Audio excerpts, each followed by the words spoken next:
Have you ever felt like you were waiting for something, but in complete and total silence? Well, today we're going to dig into a really powerful idea, that sharing our experiences, the good stuff and the hard stuff, does more than just help us get by. It can actually make hope grow. Man, that line just hits you, doesn't it? It just perfectly captures that feeling of a long, lonely wait, a hope that's been stretched to its absolute breaking point. And this isn't just a poetic phrase. It's the very beginning of a real story about what happens when that silence finally gets broken. So let's talk about a woman named Elizabeth. For years, maybe even decades, she waited and prayed for a child. Can you just imagine the emotional weight of that kind of quiet desperation, where every single day that ticks by just tests your faith a little bit more? And then, after all that time, after all that waiting in silence, the impossible happened. Her wait was finally over. Her prayer was answered. And you can just imagine that moment of pure, absolute joy. But hold on, because the story doesn't stop there. Pretty soon after, Elizabeth's relative, a young woman named Mary, shows up with her own mind-blowing news. And this right here is a crucial moment, a turning point, where things could have gotten really weird with jealousy or fear. So look at this. They had a choice, a real fork in the road. On one side, you have the easy outs, right? Elizabeth could have compared her decades of waiting to Mary's wild story and gotten bitter. Mary could have just stayed quiet, afraid of being judged. But that's not what happened. Look at what they actually did. They chose to be honest. And in that vulnerable moment, something incredible happened.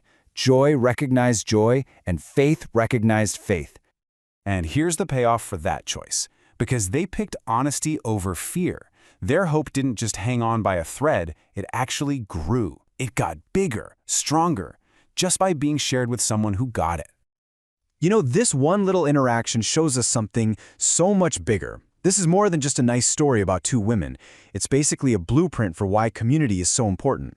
It shows us exactly why faith is meant to stir up more faith. And really, this is what a faith community is supposed to be all about. It's not just about sitting in the same room once a week. It's about being a group of people whose faith is actively stirring up and strengthening the faith of everyone around them. It's meant to be this living, breathing connection. This really just gets right to the heart of it all. This whole journey of faith, it was never designed to be a solo mission. It's something we're meant to walk out together, in community, where we can actually support each other and lean on each other when things get tough. Okay, so that's the big idea, but what does this actually look like in our day-to-day lives? Why do we need each other so badly? Let's break down the practical ways we help each other keep that hope alive. Just think about it. We all need people in our corner who will just listen when we're totally worn out. People who will pray for us when we literally can't find the words ourselves. People who can remind us what's true when we're starting to doubt everything. And, just as important, we need people who will be genuinely excited with us and celebrate when God finally comes through. So, let's just make this personal for a second. If you're listening right now and your own hope is feeling stretched pretty thin, the invitation here is simple. Please don't stay in silence. Reach out. Talk to someone you trust. Let somebody else's faith help stir up your own. And hey, on the flip side, if you're in a season where your heart is full and things are good, don't keep that joy to yourself. Your story of how God showed up for you might be the exact lifeline someone near you needs to hear to keep going.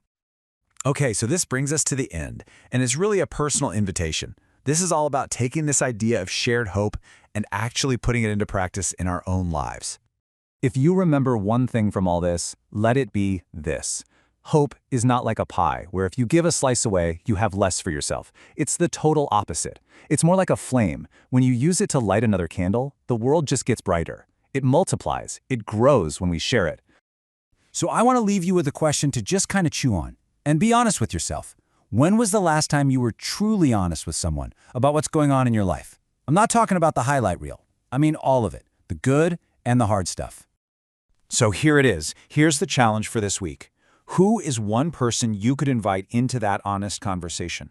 Who are you going to share your story with? Because as we've seen today, that simple, vulnerable act of sharing, that's where hope really begins to grow.